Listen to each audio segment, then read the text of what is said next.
Hi guys, this is Derek here from Pacific Coast Auto in Japan, and we're taking a look at an auction purchase of a 1991 FC turbocharged RX-7. In fact, all of the ones in Japan are turbocharged, and so it's, I guess, just an RX-7. This one here, they call it the Savannah RX-7, and this one here has been modified for race use with big turbo. So we'll take a look at the vehicle, inside, outside, engine, and auction sheet.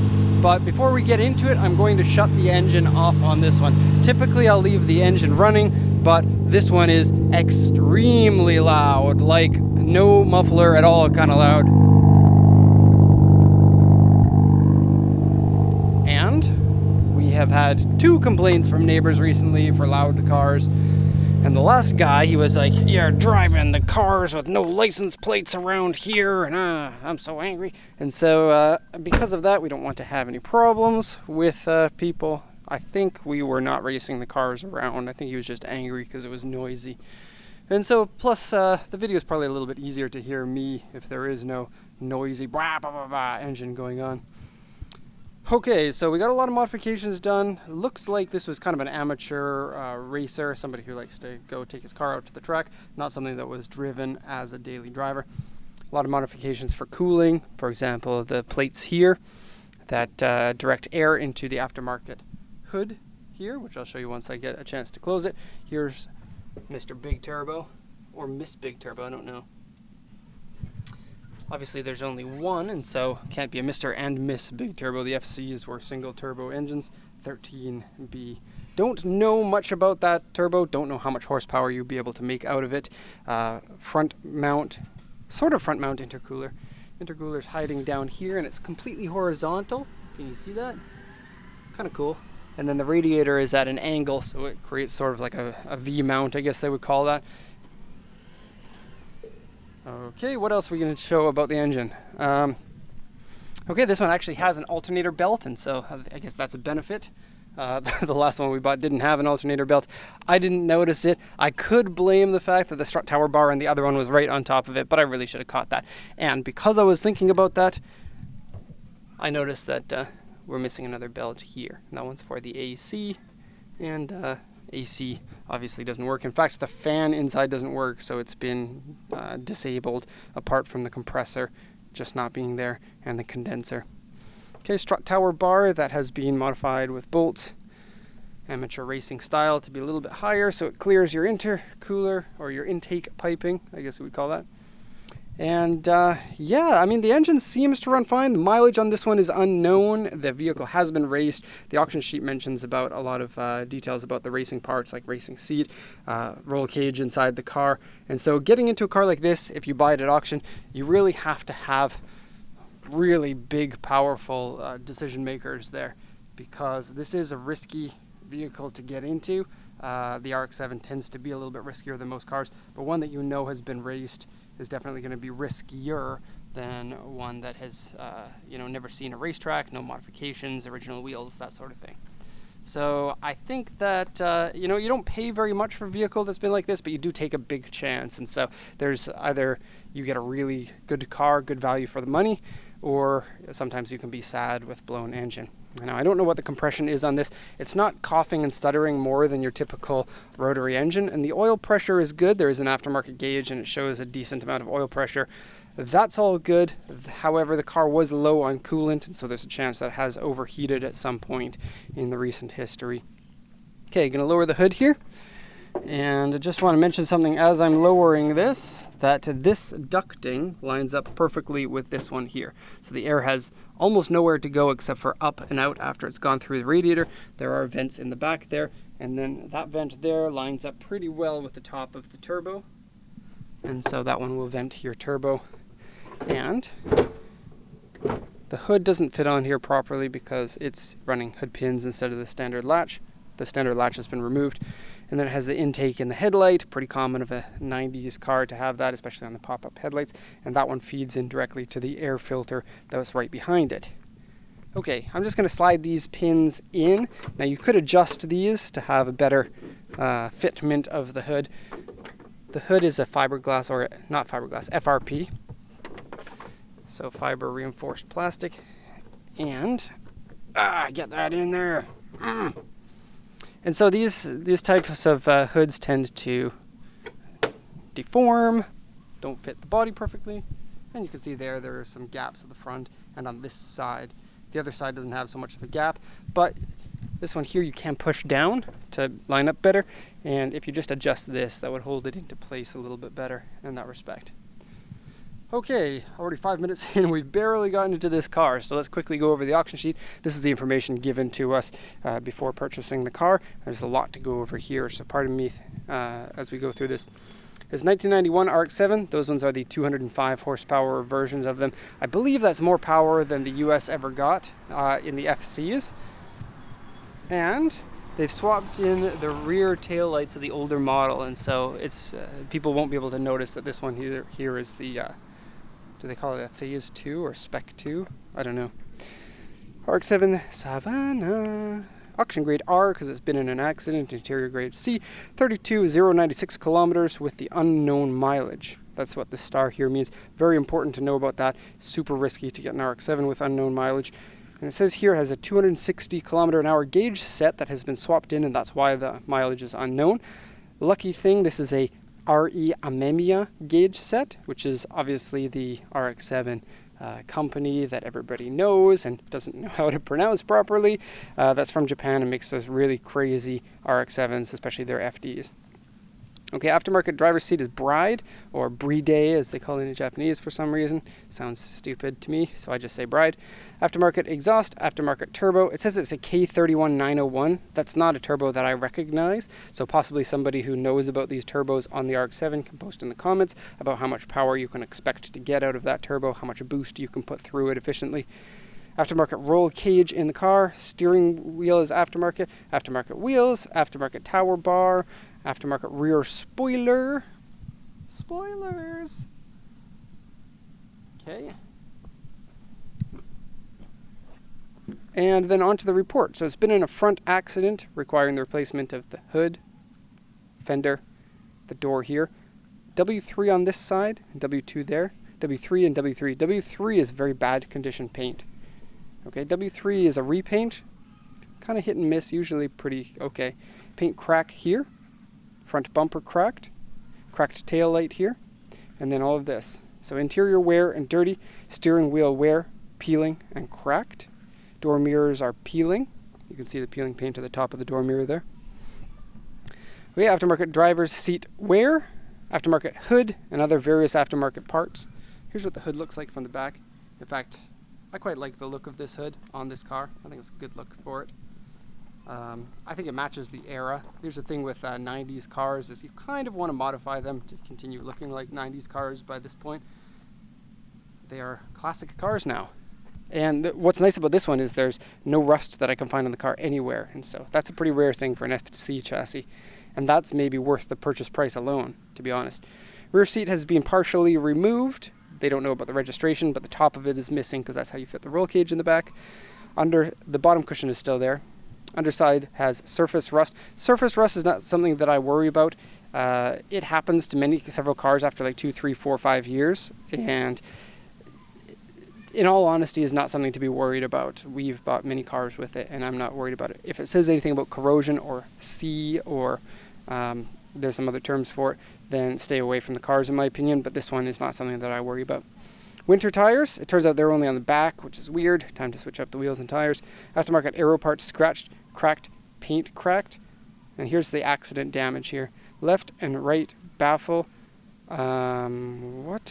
pocket? Left and right baffle pocket areas have been deformed or basically hit and then repaired.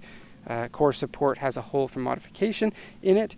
Right front side member dented, very scratches, dents, repairs, and uneven paint. And I already went over the diagram, so that takes too long to go over the ones with all of those comments. And okay, let's take a look at the car here. And looking at that white sheet in the bright sun has damaged my eyes, and now I can't see the screen on my camera. Okay, so the back wheels fit okay. The front wheels are tucked in too much, you can see there. Condition of the paint is hard to tell in the videos until you get really up close and personal with it. It kind of looks like paint that hasn't really been taken care of. It's been repainted in some areas. It's not terrible, but it's not lovely. It's interesting to think of what's going to happen with a car like this. You could bring this into a street spec car. That could be quite nice by restoring it. You could turn it into a race car if you wanted, and it could be used for, I guess, either of those. If you are looking for a street spec car, usually it's easier to start with something a little bit in better condition than this, but to each their own. You know, a lot of people are looking for project cars, especially ones that, you know, come from Japan, have the steering wheel on the Japanese side of the road, are using Japanese exclusive parts, and you get an awful lot of parts with the car like this. If you sum up the cost of all the parts, it often comes out to more money than it costs to buy the car in itself. Okay, so gaskets here on the doors. This is a metal piece that goes along here and has corroded completely. Now this piece can be removed. It's not part of the door. It pops right off. And if you've seen these cars in the States, they often do that too. The same thing happens to the one on the windshield, but this one here you can just grind the paint down and then repaint it because it hasn't actually eaten the metal. It's just the paint, and like the rubberized paint that's used on it has peeled up. And you got the same thing on the other side. And to be honest, that's going to make a big difference, because when somebody goes to open the door on this car, that's the first thing that they see is that corroded metal, and it gives a bad impression of the car when it's a pretty simple thing to repair anyway. Okay, let's go into the trunk. Here we go. Ooh, dampers at work. It's a good day. Okay, glass clamshell style back. Just love the look of these cars. I loved them when they were the newest RX-7 that you could get. The FD takes a lot of the thunder away from these because it's such an amazing looking car, but these ones are quintessentially 80s, like late 80s design, and is a really good look, and I think they're starting to look better all the time. I think we're going to see a price spike in good condition versions of these pretty soon. So the cage is in there, you can see, and then a rear strut tower bar. Interesting here, you have controls for the dampening on Öhlins suspension in the rear. You can still use the trunk, so that's handy. Can't put kids in there. And here's the thing about driving a car with a cage. If you get in an accident with a car with a cage and you hit your head on it, even if it's padded, you're going to damage your head pretty bad. And so for a street car, I would sparingly drive anything that has a cage in it, and probably if it were my car and I was street driving it, I would take the cage out. Somebody else might want to buy that cage for their own race car. Spare tires underneath here. It's a Space Saver style spare tire. Cigarette burn of all things in the trunk. I don't know how you get that. Maybe the car is so powerful that when you step on it, the cigarettes fly out of your hands and go into the trunk and burn the trunk. And so in that respect, be careful if you're going to smoke while in this car. That didn't close all the way. Oh yes, it did. Okay. So interior looks like it at one time was really rad, and then just time took its toll, like it's doing with me becoming an old man. So aftermarket steering wheel, interesting, it has the Infiniti logo on it. That's cool, but it is an aftermarket steering wheel that doesn't actually match that logo. Okay, standard seat over there, and then the bride seat over here, or the bride seat. The seat's not saggy like these always become. Like the bottom cushion deteriorates and it becomes saggy. This one seems to be in pretty good condition. Lots of wear on that steering wheel. We have a bunch of gauges here because Mazda was awesome and made their gauges really awesome. And then you can see it's Amemiya there. It has the logo there, RE Amemiya. Okay. Super gauges everywhere, and some of them work and some of them don't. Shifter is ripped. Mystery switches on the console. And let's look at our gauges. This one doesn't work. It's an air-fuel ratio gauge. Kind of good that they would have that gauge, because that's a safety gauge more than most of them. I guess arguably the water and oil temp are safety gauges too. Here, the one in the middle doesn't work. It's oil temp. Oil pressure works, and the boost works. And I don't know how much boost it makes because I haven't driven it. And here's a very important point to make, and I'm gonna not show you the interior so that you pay attention to what I'm saying. I'll show you my battery jump box.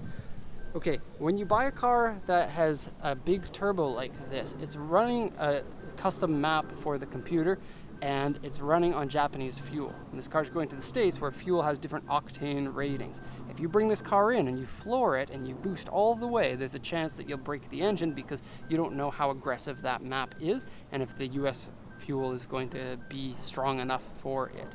So a good idea is to make sure that everything is safe with the US fuel before you go around and thrash on the car. Otherwise, the engine will break. I'll be sad, and we might receive an email saying, Derek, you sold me a bad car. And, you know, I don't want that. So keep that in mind.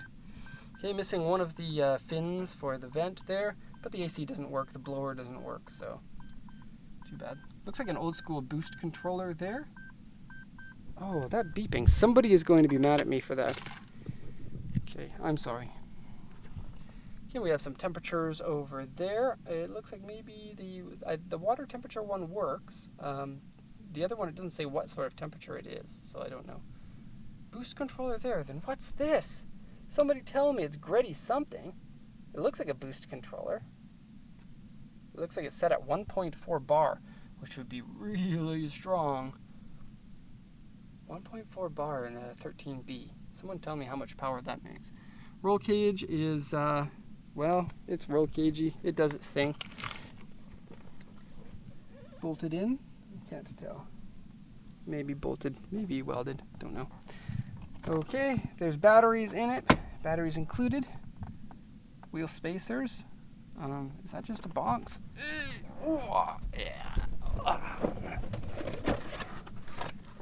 Yeah, it has these.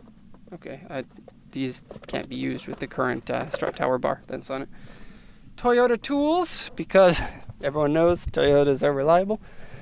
Ooh, okay. It's so hot in there. Look at this. Looks like it has like a monitor in it, because it has buttons for like menu and stuff.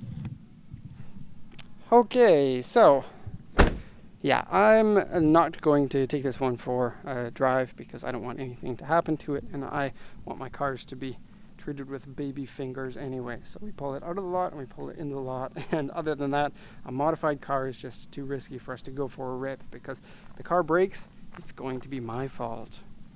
Okay, so that's going to be the end of this video. Wow, we got this one longer than it usually is. I know some people like the long videos, and so if you do so, let me know. It makes me feel better. And thanks for watching, everybody. Have a nice day.